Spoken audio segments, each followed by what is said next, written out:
আমি শক্ত করে বললাম, ভাই তোমার উপরে তুমি রহম করো, নিজেকে মানুষ বানাও ভাইয়া, ইনসান বানাও, ইনসান বানাও, বুঝতে চেষ্টা করো। এমন সুন্দর জীবন নষ্ট করে দিচ্ছ কেন? এমন হায়াত নষ্ট করে দিচ্ছ কেন? এই পর্যন্ত যে যতগুলো নারী দেখছো সবগুলো দিলে তুমি সামলাইতে পারবা? সারাদিনে যে যত নারী দেখছো সবগুলো দিলে সামলাইতে পারবা? তাইলে এত নারী দিয়ে করবা কি? এত নারী দিয়ে করবা কি বাপ? এত নর্তকী দিয়ে তুমি করবা কি? নর্তকীর কাছে তো কিছু নাই বাবা। মোবাইলেই যে নারী তার ছবি দিয়ে লাইছে, নাটকেই যে নারী তার ছবি দিয়ে ফেলছে, এই বাপ তার কাছে তো আর কিছু নাই। যা ছিল সে তো পয়সার মূল্যে বিক্রি করে দিছে, ওর কাছে তো কিছু নাই। ওর হাসি তো ধোঁকা, ওর দেহ তো ধোঁকা, ওর রূপ যৌবন তো ধোঁকা। বেহায়া নারী, বেপর্দা নারী, সে তো নিজের রূপ আর যৌবন ফেরি করে দিছে। সে তো খোলা মাঠে ছেড়ে দিছে যে বুড়া জোয়ান, আতুর, লুলা, পঙ্গু, প্যারালাইজড, অসল, যায় পারো আমারে দেখো, তুমি দেখলেই আমার পয়সা আইয়ে। তাহলে সে তো পয়সার জন্য নিজের শরীর প্রদর্শন করছে, তোমার জন্য না। তোমার জন্য হলেও তো একা তোমারে দেখাইতো, আর একা তো দেখায় এই জন্য স্ত্রী, হালাল এবং পবিত্র স্ত্রী, সে শুধু তার স্বামীর জন্যই সাজে, সে শুধু তার স্বামীর জন্যই সাজে। এজন্য নবী বলছে, ওই নারী নেককার নারী, ওই নারী পবিত্রা নারী, ওই নারী সতীসাধ্যী নারী, ওই নারী উত্তম নারী, ইজা নাজারা ইলাইহা সাররাতহু, যার স্বামী যখন তার দিকে তাকায় তো তার সৌন্দর্য দেখে, তার সাজগোজ দেখে, তার হাসি মাখা মুখ দেখে স্বামীর দিল শান্ত হয়েছে। নারী বলে তাকে নেককার না। আল্লাহর নবী বলছে, মাস্তাফাদাল মুমিন বাদা তাকওয়াল্লাহ খায়রান লাহু আল মারআতুস সালিহা। নবীজি বলছে, আল্লাহর এই পৃথিবীতে তাকওয়ার পরে ঈমান, ইসলাম, নামাজ, রোজা, বন্দিগি, এই ইবাদতের পরে কোনো ব্যক্তি দুনিয়ার সর্বশ্রেষ্ঠ তার যে অর্জন, সম্পদ, নেয়ামত, দুনিয়াবি যা সে পেল, তার মধ্যে সর্বশ্রেষ্ঠ নেয়ামত আল মারআতুস সালিহা, একজন সতী সাধ্যী পবিত্রা নেককার স্ত্রী। বিশ্বাস করে কেউ যদি একজন নেককার স্ত্রী না পায়, চরিত্রহীন স্ত্রী মিলে যায় কারো, সে শেষ। আর কেউ যদি নেককার একজন বিবি পায়, গোটা পৃথিবীর সবচেয়ে বড় নিয়ামত সেই পায়। এই পৃথিবীর বাকি সম্পদ কুটিবার পাওয়ার চাইতেও একজন পবিত্র, নেককার, চরিত্রবান, পর্দানসীন, সতী সাধ্যী স্ত্রী মিলে যাওয়া, আল্লাহর কসম, এটা জীবনের সবচেয়ে বড় প্রশান্তি, সবচেয়ে বড় আনন্দ, সবচেয়ে বড় সান্ত্বনা। আর সেটা মিলবে না বাপ। আমার আব্বা একটা ছেলেকে বলি, এই লাগাতার অব্যাহত নারী দেখলে, ছবি দেখলে, জিনা ব্যভিচারের দৃশ্য দেখলে পবিত্র নারী মিলবে না। এটা আল্লাহর ওয়াদা, কোরআনের ওয়াদা। আয-যানি লা ইয়ানকিহু ইল্লা যানিয়াতান আও মুশরিকা। আল্লাহ কোরআনে বলছে, ব্যভিচারী পুরুষ তার কপালে বিবাহিত, সে যাকে করবে সেটা দুইটা হবে। আল্লাহ পাক বলছে, হয় জানিয়া আরেকটা ব্যভিচারিণী নারী, আও মুশরিকা, অথবা কোনো মুশরিক নারী। কসম খোদার, কোরআন শরীফের আয়াত।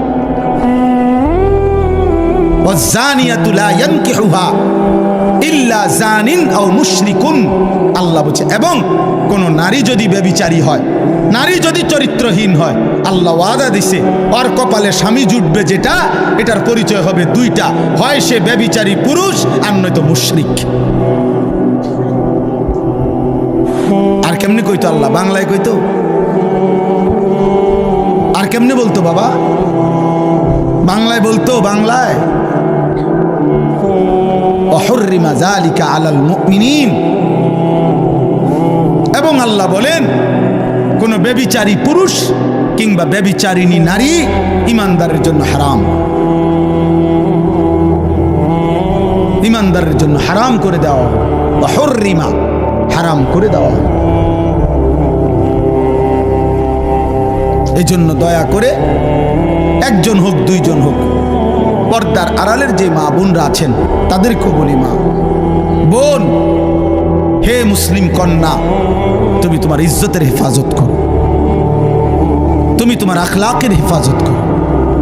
রাস্তার কোনো দুষ্ট, মহল্লার কোনো চরিত্রহীন যুবকের ফাঁদে তুমি তোমার ইজ্জত দিয়ে দিও না। ও তোমাকে ধোঁকা দিবে, ও তোমাকে ধোঁকা দিবে। আল্লাহ আমাদের বোনদেরকে, মেয়েদেরকে, ছেলেদেরকে, আমাদের নওজোয়ানদেরকে হেফাজত করে। অতএব বাপ, আমরা একটা আশা করি, এটা আর কি ভাবি, যে এই ছেলে পেলেদেরকে ওরা বেশি পরিমাণ গুনার মধ্যে পাগল বানায় ফেলছে। ওদের চুল, চেহারা, লেবাস, পোশাক, আখলাক, মোবাইল, নারী, অসভ্যতা, অস্থিরতা, সবার সামনে আপনি এটা বিবেক দিয়া ভাববেন। কিরে, বাবা আছে, দাদা আছে, এলাকার মানুষ আছে, চারিদিকে মসজিদ, যেই গল্লি দিয়েই সে হাঁটুক ওই গল্লি দিয়েই একটা একটা মসজিদ আছে, কিন্তু কোনো কিছু তার একটু লজ্জাবোধও করে না। কিরে, তার বাবা কই, নলে মা কই? আমি জীবনে একবার একটা টুপি, চারটা ফুল মাঝখান দিয়ে, চার জায়গায় রঙিন চারটা ফুলওয়ালা একটা টুপি পরছিলাম জীবনে একবার। আমার আব্বা বাসায় যাওয়ার পরে আমার মারে বলছে, মায় আমার মাথার থেকে সে টুপিটা খোলায় ফেলছে। বলছে, ফুত, তোর আব্বা বলছে যে তোর বাবাই জীবনে কোনোদিন সাদা টুপি ছাড়া অন্য কোনো টুপি পরে নাই, তোরে নিষেধ করছে টুপি পরতি না, খোল এটা। আর কোনোদিন পরি নাই, আর কসম খোদার আর কোনোদিন পরি না। হ্যাঁ, আমি জীবনে একবার শুধু আমার আব্বারে বলছিলাম, আব্বা আমি শুধু এই মাদ্রাসায় পড়তাম না, আমার আরেকটা মাদ্রাসা ভর্তি করাই দেন। আমার আব্বা বলছে, ফুত, পরের লোকমা ভাত আমার ঘরে খাইও না, তুমি যাও যেখানে মন চায়, পড়লে পড়ো, না পড়লে না পাও, কিন্তু আর এক লোকমা ভাত আমার ঘরে খাইও না। আমি কানতে কানতে ঠিকই মাদ্রাসায় চলে গেছি। তাহলে আমার বলার উদ্দেশ্য হলো, আপনারাই ভাবেন আপনাদের পরিবার, সন্তান এইভাবে লাগাম ছাড়া, হাত ছাড়া হয়ে গেল কেন? এটা কি কোনো কথা হইতে পারে যে একজন মুসলিম ছেলে অথচ তার চুল মুশরিকের মতো? এটা কি একটা কথা হইতে পারে যে একটা মুসলিম ছেলে খোদার 365 দিনে একদিনও ফজরের নামাজ পড়বে না? কোনোদিনও না। এটা মেনে নেওয়ার মতো বিষয়। বাস, তোমরা একটা ছেলে বিবেক থাকলে তোমরা বলো ভাই। এজন্য তোমরা ফজরের ক্যাম্পেইন করো। তোমাদের কাছে যুবক বলি, একটা ছেলে হলেও তুমি নিয়ত করো যে আমি ফজর পড়ব, আমি অন্যকে ফজরের জন্য ডাকবো। আমরা একটা ক্যাম্পেইন কাজ করি, ফজর ক্যাম্পেইন। আমাদের একটা মেহনত আছে সারা দেশে, আলহামদুলিল্লাহ। আমাদের অনেক যুবক আছে যারা ফজরের জন্য বন্ধুদেরকে ডাকে, আলহামদুলিল্লাহ। গতকালকেও আমার মাদ্রাসায় এরকম এক বয়সী 14, 16, 17 বছরের প্রায় 87 জন ছেলে এক ধরনের ফজর ক্যাম্পেইনের গেঞ্জি গায়ে ওরা আমার সাথে এসে দেখা করে গেছে। ওরা এক বয়সী আলহামদুলিল্লাহ ফজরের জন্য বন্ধুদেরকে ডাকে। প্রিয় ভাই, সবাই মিলে একসাথে নষ্ট হয়ে গেলে হইতো না, এই জাতি টিকবে না, আমাদের ভবিষ্যৎ কষ্টের হবে। আমাদের ভবিষ্যৎ 1948 সাল থেকে দিনে রক্ত ঝরছে, আজকে প্রায় 77 বছর, এখনো মুসলমান নিরাপত্তা পায় না। 1947 সাল থেকে কাশ্মীরের মুসলমান নির্যাতিত, আজকে প্রায় 78 বছর, এখনো নিরাপত্তা পায় না। 1964 সাল থেকে রোহিঙ্গা মুসলমান নির্যাতিত, আজকে প্রায় 61 বছর, এখনো নিরাপত্তা পায় না। তোমরা বাড়াবাড়ি করো না, আমি অনুরোধ করলাম। আমার বাবাদের কাছে আমার অনুরোধ, আপনারা প্রত্যেকে আপনাদের সন্তানের দিকে ফিরান। আল্লাহ তাআলা নিষেধ করছে গান, বাদ্য, গায়িকা, নায়িকা, নারী এর ফাঁদে না পড়তে। ইমামে আজম আবু হানিফা বলছে, সিমাউল আগানি ফিসকুন, গান বাদ্য এটা প্রকাশ্য পাপ, ওয়াত্তালাজ্জুযু বিহা কুফরুন। আহা, এটা সাংঘাতিক কথা। গান বাদ্য শুনে যদি কেউ মজা পায়, স্বাদ পায়, গান শুননা যদি কেউ তাল মারে, মনে করেন বলল, হাত নাড়লো, অনেক মানুষ আছে ছেলে এরকম করে, মনে করেন এমন হাতের তাল মানে না, এরপরে হাত শরীর ঘুরলো, মনে করেন যেখানে আছে ওখানে বাড়ি দিল, পায়ের মধ্যে নুপুরের মতো পাও নাড়াইলো গানের তালে তালে। আল্লাহর কসম, আমাদের ইমাম আবু হানিফা তিনি বলছেন এটা গান শুনে বাদ্যের তালে তালে যদি কেউ মজা পায় এটা কুফরি কুফরি কুফরি। আহা, যদি ঈমান হারা হয়ে কবরে যায়, চিরস্থায়ী জাহান্নাম, চিরস্থায়ী জাহান্নাম। আমাদের রাসূলুল্লাহ সাল্লাল্লাহু আলাইহি সাল্লাম হাদিসে বলছেন আমালুকুম উম্মালুকুম, অর্থ হলো তোমাদের আমল, তোমাদের কর্ম তোমাদের শাসক। অর্থাৎ আমাদের আচরণ, আমাদের আমল আমাদের শাসক বানায়, আমাদের মন্দ আমল আমাদের শাসককে মন্দ বানায়, আমাদের উত্তম আমল আমাদের শাসককে উত্তম বানায়। তো বাস্তবতা হলো আমরা প্রতিনিয়ত আমরা রাষ্ট্র আপনার পদস্থ ব্যক্তিকে পরবারে দোষারোপ করি, আমাদেরও তো আখলাকের কি হালাত, আমাদের আখলাকের কি হালাত। এই জন্য এটা লক্ষণীয় বিষয়, উল্লেখ করার মতো একটা বিষয়। প্রিয় ভাই, কথা বলো না আল্লাহর ওয়াস্তে, যদি মানুষের বাচ্চা হও তো কথা বলো না, কথা বলো না, প্রয়োজনে তুমি চলে যাও কিন্তু কথা বলো না। এই জন্য বললাম এটা জরুরি। আমরা যদি একজন মুসলমানের জন্য জায়গা ছাড়তে না পারি তো আমাদের আখলাক হলো কেন এটা বলেন? এই জন্য দয়া করে প্রত্যেকে চুপ করে মনোযোগ দিয়ে আসুন। যে যখন উঠতে মন চায়, আমার একের সামনের ব্যক্তিও কোনো অসুবিধা না, আমার কোনো আপত্তি নেই। আমি এই ক্ষেত্রে একটু আগের থেকে ভিন্ন রকম, সংখ্যার উপরে কখনোই ভিত্তি করি না। এই দেবিদ্বারের গলিতে গলিতে আমি বহু মাহফিল করছি, তো 20 জন 50 জন 100 জন 200 জন মানুষের সামনেও কথা বলছি, কোনো অসুবিধা নেই, এটা কোনো বিষয় না। অতএব দয়া করে সকল ছেলে, আমার ছোট ভাই হাফেজ মাওলানা আতিকুর রহমান আশরাফি ও আমার আপন ছোট ভাই, তো লম্বা সময় বয়ান করছে, কিন্তু ও লাস্টে বলছে, আপনারা শুনছেন, ছেলেরা তোমরাও শুনছো, যে মোবাইল হাতে ধরে ভিডিও বা রেকর্ড করলে আমি এটা পছন্দ করি না, এটা আমি মেনে নিতে পারি না, এটা আমার পক্ষ থেকে এটা স্পষ্ট নিষেধ। অতএব আপনি যদি বাংলা বুঝে থাকেন তাহলে আপনি কষ্ট করে চলে গেলে ভালো। দেখেন কেমন অসভ্য, দেখছেন, মানে এরপরেও মোবাইলটা ধরে রাখছে। হ্যাঁ হ্যাঁ, লজ্জা থাকা উচিত ভাইয়া।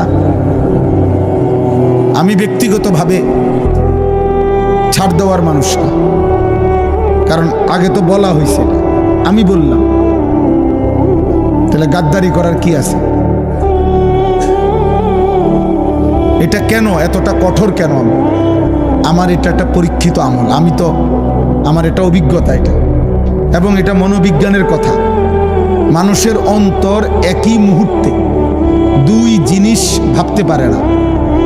তো কারো অন্তরে যদি মোবাইলটা হাতে থাকে, তার দিলে সারাক্ষণ মোবাইলের আসক্তি থাকে, মানে এটার কথা মনে পড়ে, ঠিক মতো উঠতেছে কিনা, এটারে আগায় পিচ্ছায় কমায়, ছোট করে বড় করে, ফলে বেচারা মোবাইলের প্রতি তার পুরাপুরি মনোযোগ থাকে, ফলে নিজের দিলে কিছু ঢোকে না, ও আর কিছুই বুঝে না। তাহলে এরকম যদি 1 লক্ষ ওয়াজও কেউ মোবাইলে উঠায়, তাহলে তার আখিরাতের কি ফায়দা হবে বলে? আখিরাতের অর্জনটা কি হবে? ইনসাফ করে বলে। কোনো বক্তার সাথে যদি কারো ছবি থাকে একটা, কি হবে এতে? আখিরাতের কি অর্জন আছে? কোনো অর্জন মনে হয়? তাইলে এই জন্য প্রিয় ছেলেরা, বাবা, একটা জিনিস সমাজে শুরু হয়েছে দেখে এই পৃথিবীতে এটার জন্য মাতাল হয়ে যাইতে হবে, এটা কোনো যুক্তির কথা না। এই পৃথিবীতে বহু কিছুই আসছে গেছে, শেষ পর্যন্ত থাকে নাই কোনোটাই, কিন্তু ইনসান থাইকা গেছে আমাদের আমলনামা থেকেই যা। আমি চোখে দেখছি ফিতাওয়ালা ক্যাসেট,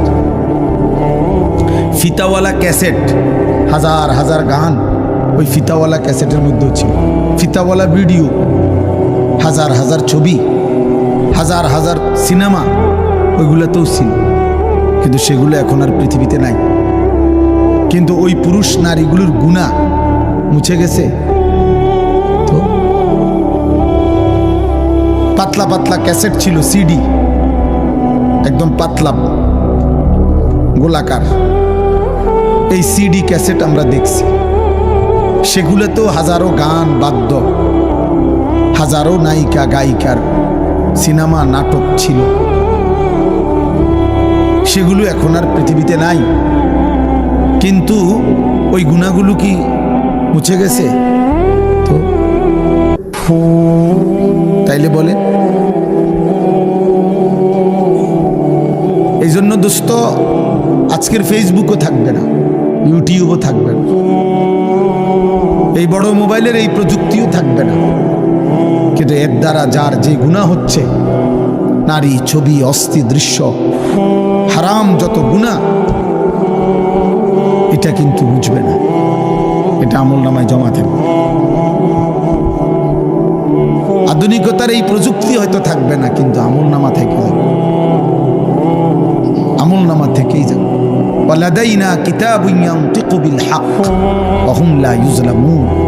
আল্লাহ তাআলা বলেন, আমি আল্লাহর কাছে আমার ফেরেশতাদের মাধ্যমে 24 ঘন্টা আমি তোমার আমলনামা রেডি করছি।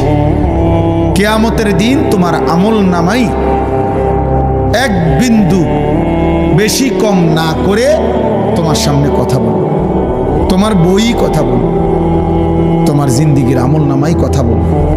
অহুম লা ইউজলামুন, কোনো জুলুম হবে না, একটা গুনাহ কমও হবে না, একটা নেকি কমও হবে না, একটা গুনাহ বেশিও হবে, বেশিও হবে না।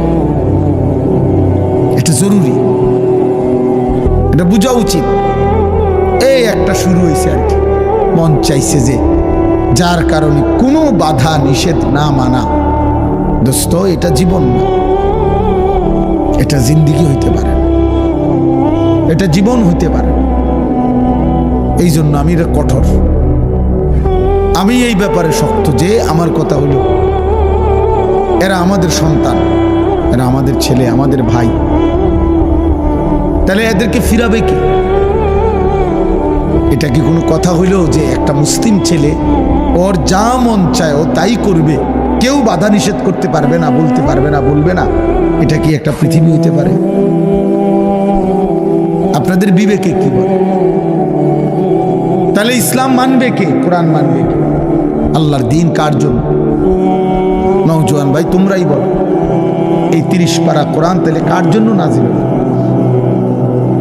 নবী সাল্লাল্লাহু আলাইহি ওয়াসাল্লাম 23টা বছর তাহলে কাকে বললেন, কি জন্য বললেন? এক ওয়াক্ত নামাজ মুসলিম পরিচয় দেওয়ার পরও যদি তোমার পড়তে মন না চায়, তো এই নামাজ কার জন্য ফরজ হবে?